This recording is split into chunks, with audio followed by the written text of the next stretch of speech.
Skrillex, if I could hit you real quick, Sonny, just as a starting point, congratulations on your Grammy nominations. That's an amazing showing.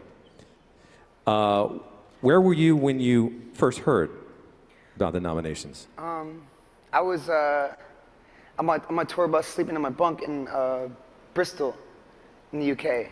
And like my tour manager, he's got this big beard and like tattoos and stuff. And like I'm sleeping and he opens the bunk and he's like, "Rah!" I'm like, oh my God. I got up in my bunk, like freaked out. He's like, you got a Grammy nomination. And I was so tired, so I was like, ah, cool. And I thought it was a dream. Then I woke up like 3 hours later and he goes, "Rah! You got 5. And like, it was crazy. Yeah, I mean, like, I didn't get to, like, I don't even think I've fully reflected on what that means yet. Yeah. Right now, but. I told you not to do anything interesting when we weren't rolling cameras. Now Exactly. look at you. Now it's all out, yeah.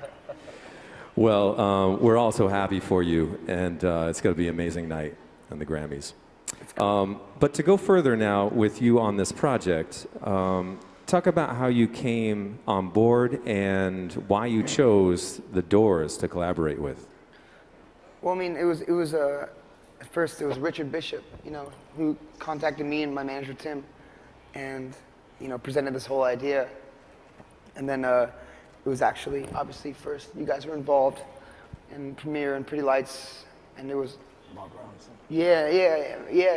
And like, it was a really cool idea, and the whole thing with me was like, in the beginning the Doors thing was up in the air, and I was nervous to like commit to something if I didn't feel like I'd have a real connection with it, and that was like in my heart, my real pick, you know, because of course you have a wish list of a certain amount of people because you don't know who's gonna be able to show up or not, and that was the most personal and special thing to me was the Doors, because I grew up listening to, you know, the first recollection of anything musical was the Doors in my life, so it was cool to like come full circle and actually have that a reality. So, you know, that was the main thing.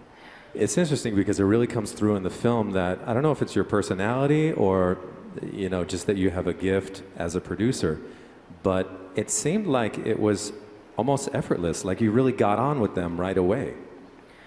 Well, I mean, hopefully, like any collaboration I've ever done has been like, you know, you have to have trust and faith in the person you're collaborating with, because, you know, music is a real intimate thing, and if you're doing it with someone else, then you have to have trust in that other person and or the other artist or group, and hopefully the other artist and group has trust and faith in you, and it's you consult with each other, you know, rather than having someone that's babysitting you or the other way around. I don't want to do a collaboration if I'm telling someone what to do and vice versa, but if you can be vulnerable for a second and sit back and let them do what they do, and then vice versa, those are the most special products in the end of the day. So that's what exactly what happened with. Well, me and you the know, guys. also you're kind of dealing with all the drama of that band, because I noticed they came on separate days, 2 members of the Doors, and then John Densmore came the next day. And there's an interesting moment in the film where you're very straight up with, I believe it's John Densmore, Yeah. and you're like, listen, I don't want to do this if you don't want to do this. You know, you're very honest about the process with him. Yeah, I mean, like I said, I don't do anything if I don't want to do it, you know, so. And I don't want to do anything with anybody else if they don't want to do it either. And, like, there's a whole documentary behind this and cameras and all that stuff, but, like, you know, and I think, which I, you know, faith of the whole production team, which is an amazing team and did a great job, you know, all that aside, it's like, at the end of the day, let's make a great record, you know? Yeah.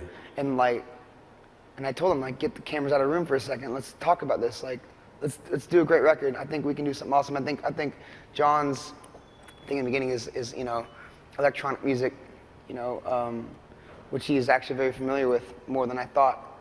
Is a lot of times drummers have reservations about doing stuff because it's, you know, but we got incredible tracks out of the drums and did a really cool thing. Well, also, how many years had it been since really they had come together on a track?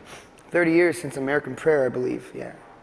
It's 30 Crazy. years. I didn't know that, though, until afterwards. I'm glad I didn't, because I would have, like, felt like there was some pressure. Well, you know, it really feels like from the film that you enjoyed the process, and it was, you know, terrific results.